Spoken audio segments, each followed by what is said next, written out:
मणिपुर में जिस तरह के हुआ उससे भी विभत्स घटना वहाँ उत्तर प्रदेश के योगी सरकार के राज्य में महिला के साथ हुआ। दलित बच्ची के साथ रात के अंधेरे में मिट्टी का तेल छिड़क कर संस्कार कर दिया जाता है और आदिवासियों का जल जंगल जमीन से वंचित कर रहे हैं। अडानी को लाभ पहुँचाने के लिए एक छत्र कानून बनाने का काम कर रहे हैं। संसद में अडानी का नाम अगर कोई सांसद या कोई भी व्यक्ति लेता है तो उसके घर ईडी बोलने तक की अधिकार को छीना जा रहा है, मौलिक अधिकार को छीना जा रहा है। राहुल गांधी की भारत जोड़ो न्याय यात्रा इस वक्त छत्तीसगढ़ में है। सबसे पहले तो राहुल गांधी छत्तीसगढ़ आए, न्याय यात्रा मणिपुर से शुरू की क्योंकि मणिपुर में इतनी विभत्स घटना महिलाओं के साथ घटी, लेकिन देश का प्रधानमंत्री सारे अहम मुद्दों पर मौन रहता है। इसीलिए राहुल गांधी ने ये न्याय यात्रा निकाली है। कैसा महसूस कर रहे हैं और न्याय की इस यात्रा की कितनी जरूरत थी?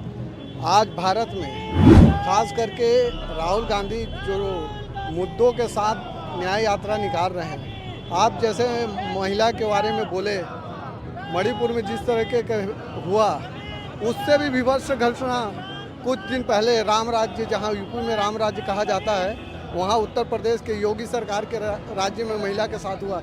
एक आदिवासी दलित बच्ची के साथ रात के अंधेरे में मिट्टी का तेल छिड़क कर उसका अंतिम संस्कार कर दिया जाता है और अंतिम संस्कार में उनके परिवार को भी शामिल होने का अधिकार नहीं दिया जाता।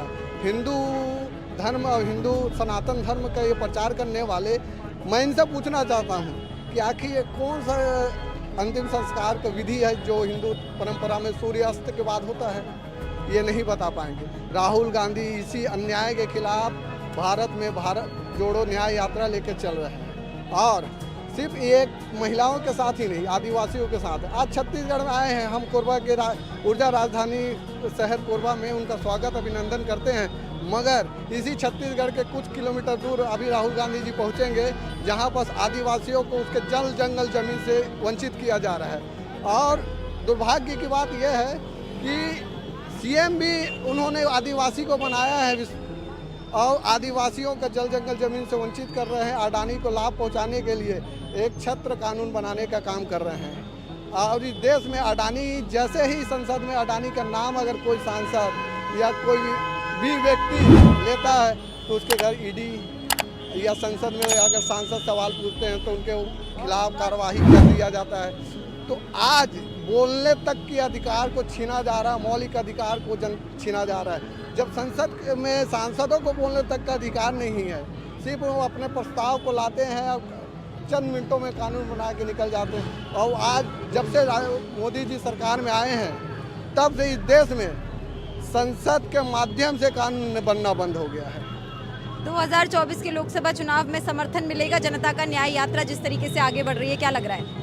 देखिए, भारत की जनता इनके 10 साल के आडंबर को पहचान चुकी है और छत्तीसगढ़ में खास करके अभी हमारे भूपेश बघेल जी ने जो काम किया था, किन्हीं कारणों वर्षों से क्या हुआ, जो हम सारे टीवी चैनल, सारे मीडिया, सारे यहाँ तक कि सट्टा बाजार भी छत्तीसगढ़ में कांग्रेस की सरकार बता रही थी, मगर अचानक ऐसा क्या हो गया हम भी नहीं जान पाए, यहाँ की जनता नहीं जान पाई और यहाँ के बीजेपी के कार्यकर्ता भी नहीं जान पाए कि सरकार कैसे उनकी आ गई। मगर जनता को इस बात पूर्ण विश्वास है कि 2019 के बाद 2024 में कांग्रेस के पक्ष में माहौल बनेगा। राहुल गांधी जी का जो संघर्ष है वो रंग लाएगा, भारत में मोहब्बत की दुकान खुल के रहेगी, ये मैं मानता हूँ। बहुत बहुत शुक्रिया। 10 साल जो मोदी सरकार ने इस देश की जनता को अन्याय काल दिखाया है, उसके खिलाफ न्याय की लड़ाई जारी है और 2024 के लोकसभा चुनाव में इस न्याय यात्रा का असर जरूर दिखेगा क्योंकि मोदी सरकार के 10 साल के अन्याय काल से अब इस देश की जनता त्रस्त आ चुकी है। न्याय